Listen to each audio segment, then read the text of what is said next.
അടിപൊളി കൂന്തൽ നിറച്ച ഉണ്ടാക്കിയല്ലോ. അപ്പൊ അതിനെന്തൊക്കെ വേണ്ട നോക്കട്ടാ. അതിനായിട്ട് നമ്മൾ ആദ്യം കൂന്തൽ എടുത്തിട്ടുണ്ടായി കുറച്ച് മഞ്ഞപ്പൊടിയും കുറച്ച് ഉപ്പിട്ടിട്ടൊന്ന് വേവിച്ചെടുക്കട്ടാ. അത് കഴിഞ്ഞിട്ട് ഇങ്ങനെ ഒരു ചട്ടി എടുത്തിട്ട് അതിലേക്ക് കുറച്ച് ഓയിൽ ഒഴിച്ചിട്ട് നമ്മൾ കുനുകുനാന്നരിഞ്ഞ വെല്ലുവിളി ഇട്ട് കൊടുക്കട്ടോ. കുറച്ച് ഇഞ്ചിയും വെളുത്തുള്ളിയും പച്ചമുളകും ഇട്ട് കൊടുക്കാം. കുറച്ച് ഉപ്പ് ഇട്ട് കൊടുക്കട്ടോ. ഉള്ളി ഒന്ന് പാടി വന്നാലേ കുറച്ച് തേങ്ങ ഇട്ട് കൊടുക്കട്ടോ. എന്നിട്ട് നല്ല രീതിയിൽ മിക്സ് ആവണ ഒരു ഇളക്കി കൊടുത്തിട്ട് കുറച്ച് വെജിറ്റബിൾ പൊടിയും കുറച്ച് മല്ലിപ്പൊടിയും കുറച്ച് മഞ്ഞപ്പൊടി ഇട്ടിട്ട് ഒന്നുകൂടി ഒന്ന് മിക്സ് ആക്കി എടുക്കട്ടാ. അത് കഴിഞ്ഞിട്ടേ നമ്മളെ ഈ കൂന്തലിന്റെ തല നുറുക്കിയത് ഇതേപോലെ ഇട്ട് കൊടുക്കുക. എന്നിട്ട് അടുത്ത പരിപാടി നമുക്ക് കൂന്തലിന്റെ വയറ് നിറക്കലാണ്. അത് ഇതേപോലെ കുത്തി നിറച്ചിട്ട് വയറ് ഇങ്ങനെ നിറച്ച് കൊടുക്കട്ടാ.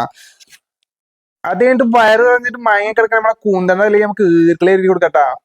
നിങ്ങളിവിടെ ഈക്കിലെടുത്ത് നിങ്ങൾക്ക് പല്ല് കുത്തി എടുക്കാം. എന്നിട്ട് ഒരു ചട്ടി എടുത്തിട്ടേ അതിൽ കുറച്ച് എണ്ണ വെച്ചിട്ട് അതിൽ കുറച്ച് കാശ്മീരി ചില്ലിയും കുറച്ച് ഫിഷ് മസാലയും കുറച്ച് ഉപ്പ് ഇട്ടിട്ടേ നല്ല രീതിയിൽ ഒന്ന് ഇളക്കി കൊടുക്കട്ടോ. ഇളക്കി കൊടുത്തിട്ട് മിക്സ് ആയി എന്ന് ഉറപ്പ് വന്നു കഴിഞ്ഞാലേ നമ്മളെ സാധനം നമുക്ക് ഇട്ട് കൊടുക്കട്ടോ. ഓരോന്നോരോന്നായിട്ട് ഇതേപോലെ നമ്മൾ ഇട്ട് കൊടുത്തിട്ടുണ്ട്. അപ്പൊ ഇത്ര തന്നെ ഉള്ളൂ നമ്മളെ കൂന്തൽ നിറച്ചത്. സംഭവം ഉഷാറാണ്.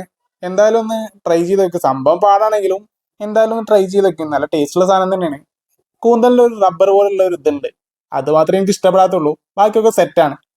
അപ്പൊ എന്തായാലും മസ്റ്റായിട്ട് ഒന്ന് ട്രൈ ചെയ്ത് വെക്കാം. Okay, by.